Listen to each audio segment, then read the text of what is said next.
Today, I'm going to tell you the secrets that no one has ever told you about commercial bread making. Do you understand? Now, in this contemporary world, or in our contemporary world, if you are a bread maker or if you want to go into bread production, there is no need of adding eggs and milk. We don't use eggs and milk in making bread. I know that some of you have tasted some bread and to you it tastes so milky and you are thinking that, okay, oh my goodness, this bread contains a lot of milk. In this video, I'm going to review to you the enzymes we use to replace eggs and milk. I'm going to also tell you the secrets in making your commercial bread. Now, this video is very important to you. If it is not important to you, it might be important to somebody or your friend or somebody close to you. So it's better for you, or you might also want to go into this business. This business is very, very lucrative. I won't lie to you. I did my training as a baker, as a beginner. I did my training in a bakery, so I know what I am saying. And also, if you have any other addition to make in this particular video, I will really appreciate it. But before we start, make sure you like this video, share this video with your friends, subscribe and follow for more amazing videos. Let's get right into the class. Commercial bread recipe and homemade bread recipe are two different things entirely. You know, the last time I shared my commercial bread recipe, although I didn't list out the ingredients, some persons were asking me, why didn't you add this? Why didn't you add that? Now, here are the recipe, or here are the list of ingredients in making your commercial bread, and I will be explaining these particular ingredients one after the other. But before I get started, let me just tell you a story that occurred during my training at a bakery. So one day, we had a bread class, you understand? So our boss came into the class and she handed over a loaf of bread to all of us and said we should taste it and list out all the ingredients that is contained in that bread. And if anyone should get the ingredients right, according to her, she's going to give that person back his or her money,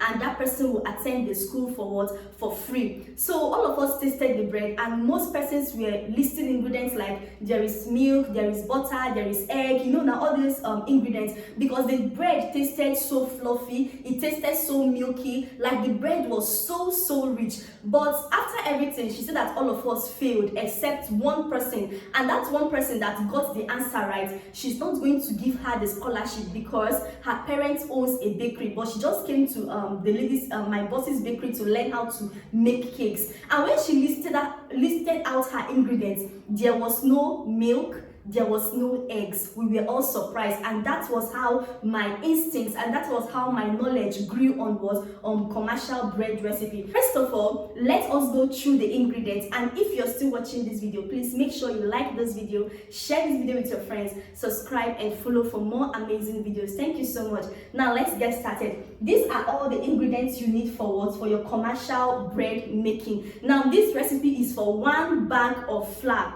1 bag of flour. You can use all-purpose flour or you can use what? Bread flour. All of them are okay. So for your flour, what you need is 50 kg. That's for 1 bag. So if you want to make half bag, just divide 50 kg into 2. It will give you what? 25 kg. If you want to make quarter bag, divide it by 4 and it will give you your measurement. Now you need flour. The next thing you need in this recipe, you need sugar. Your sugar should be 3.5 kg. 3.5 kg of sugar, which means that you need 3 kg of sugar plus 500 grams. I'm making it in such a way that everybody would understand what I am saying. 3.5 kg. So you need 3 kg of sugar plus 500 grams of sugar. Then your yeast measurement, what you need is 500 grams to 450 grams, which is what? Equal to 1 packet. There are some packets of yeast that when you buy is 500 grams. You can use 500 grams. You can use 450 grams. Just within that range, it is okay. So that is it. So that's what you need. Then we have what we call EDC.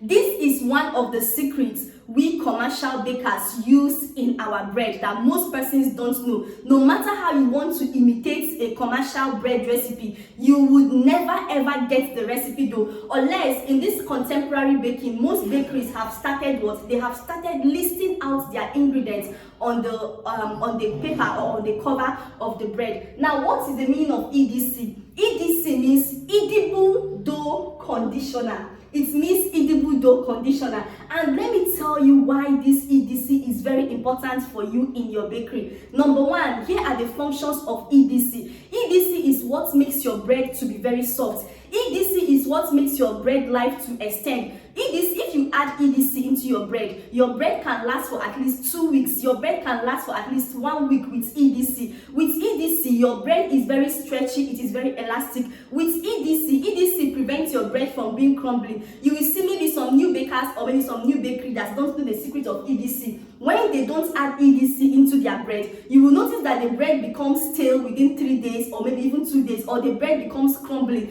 But with EDC, it helps your bread to stand firm. Now, have you noticed that whenever you put your bread in the oven, once your bread is baked, if you remove that bread, within some time the bread might collapse in size or in height. Now, but with EDC helps your bread to stand firm. So you don't skip this EDC. It is very important.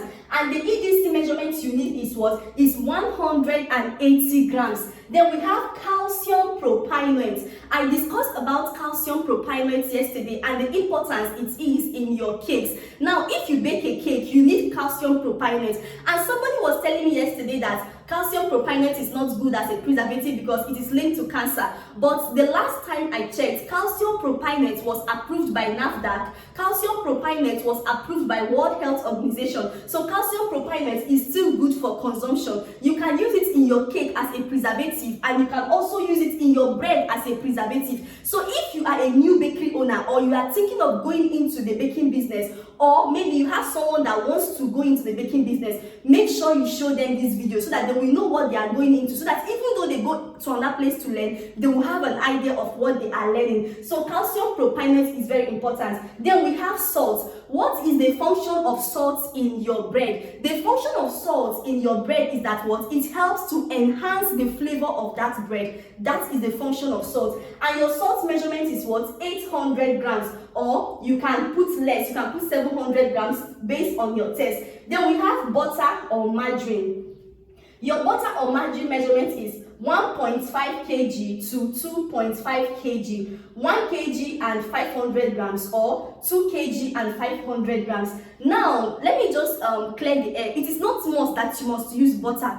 You can use margarine because we are trying to cut costs. You know, as a commercial baker, you need to learn how to cut costs. You don't just go and bring everything, milk, butter, you just go and bring all the ingredients just to make your bread very, very rich. No matter how you make your bread very rich, there are still people that are going to complain. So as a commercial baker, you being able to minimize your ingredients is what makes you stand out from every other person. Now, you don't need to use butter, but you can use margarine, because margarine is a cheaper option for butter. If you have been watching most of my videos, I have told you that margarine and butter are two different things. Butter is made from milk. Margarine is made from oil. So margarine is more cheaper. So when you're making your bread, make sure you use margarine instead of Instead of butter. And oil, you can use vegetable oil also. When you're mixing your dough, at some point you can add a little bit of oil, like let's say half cup of oil, to make the dough more softer. Then we have water. Please be careful of your water quantity. When you're adding your water, make sure you add your water bit by bit, quantity by quantity. If you are still watching this video, do me a favor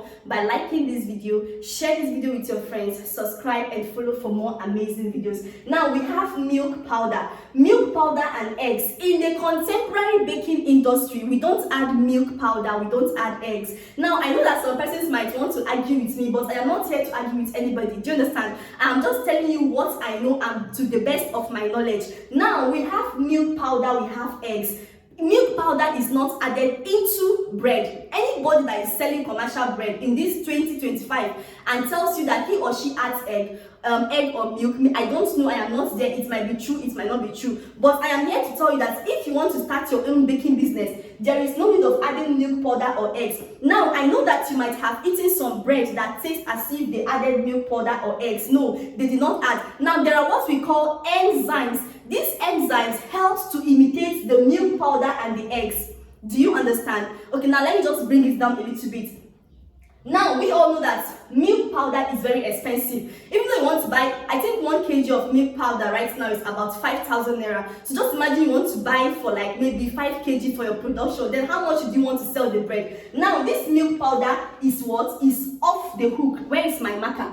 This milk powder, you see, milk powder, what does milk powder does to your bread? Milk powder increases the richness in your bread. It makes your bread taste very rich. It makes your bread taste very milky. Then what does eggs do to your bread? When you add eggs into your bread, it serves as an emulsifier. It serves as a binding agent. That is what eggs does. And also, milk helps it to also browning your bread. Now, based on technology or based on science, do you understand? They have now invented what we call enzymes that will replace what? That will replace our milk powder and our eggs. Do you understand? So now we now have what? Enzymes that will now replace our milk powder and our eggs. So when you're making your bread for commercial sales, you don't need to add milk powder and eggs. Now these enzymes are there to imitate the milk powder and the eggs.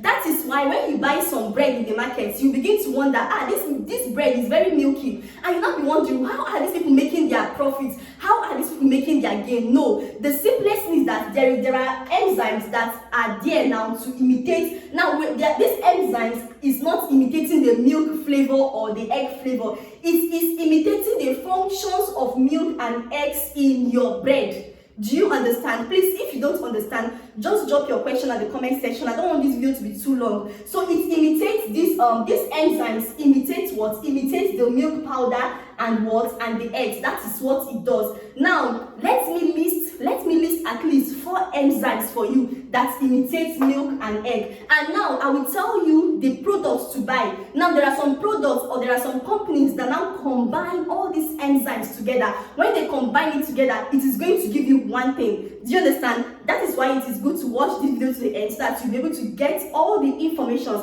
I'm giving you. And if you've not subscribed, hit the subscribe button and also like this video, share this video, because you might need this video tomorrow or for your relatives. So it's important for you to share it. I just got my book now in order to name these enzymes for you. These enzymes are kind of scientific names. Do you understand? Now we have what we call the alpha amylase. This alpha amylase helps your bread to be brown. It helps in the browning of your bread. That is what alpha amylase does. Then we have what we call the protease. Protease improves your dough softness. That is why some of you, when you go to the market to buy bread, even though that bread has lasted for 2 weeks, 3 weeks, the bread will still be soft. And maybe you think that, okay, this bread was freshly baked. No, sometimes as a result of this protease helps towards improve the dough softness. Then we have what we call the ascorbic acid. We have the lecithin and all. So these are the enzymes that replaces egg and milk in your bread. So as a commercial baker that I am, or as a commercial baker from where I learned, we don't use milk and egg. I want to talk for myself, because if I want to say, okay, for every commercial baker, I know that some persons will attack me. So let me just say for myself and for the people I know. Do you understand?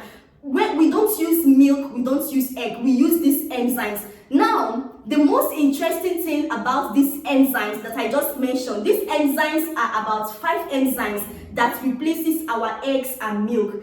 Do you know the most interesting thing about it? The most interesting thing about it is that most of these companies that produce all this bread improver, dough conditioning, what they have done is that they have brought all these enzymes together. Now, bringing all these enzymes together, that is what forms your EDC. Do you understand? Now, when you go to the market or when you want to produce your bread, there are different kind of EDCs. There are some EDCs that are good for your bread buns. There are some EDC that is good for just bread. There are some EDCs that is good for snacks, pastries, and the rest. But now, when you go to the market, tell them to give you an EDC that is for bread. Tell them to give you an EDC that can replace milk, powder, and eggs, and they are going to give you that EDC. Another name for EDC is known as bread improver. As a commercial baker, you must deal with bread improver, because if you don't deal with bread improver, you will be losing a lot of profits. That is why sometimes after baking your bread, you bake maybe, let's say, thousands of bread, and you will notice that maybe after 3 days, the bread is now crumbling, it's no longer fresh, it has fallen in height and the rest. But with this EDC, it is like most of these companies are improving these EDCs on a daily basis. So if you are making commercial bread recipe, don't add your milk powder, don't add your eggs, and forget about these enzymes, because now when you go to the market, these enzymes are now contained in our EDC, and this particular bread recipe is going to give you approximately 140 loaves of bread. This bread is not too small, not too big. Let me just say not too small, not too big, a little bit medium in size. So if you have any question, let me see your question at the comment section and I'll be there to answer you. And if you also have anything to contribute, because I know that there are some people that also have more knowledge on what I am talking about, please, if you have that knowledge, I would like to see your comments at the comment section. Thank you so much. I love you all. Bye.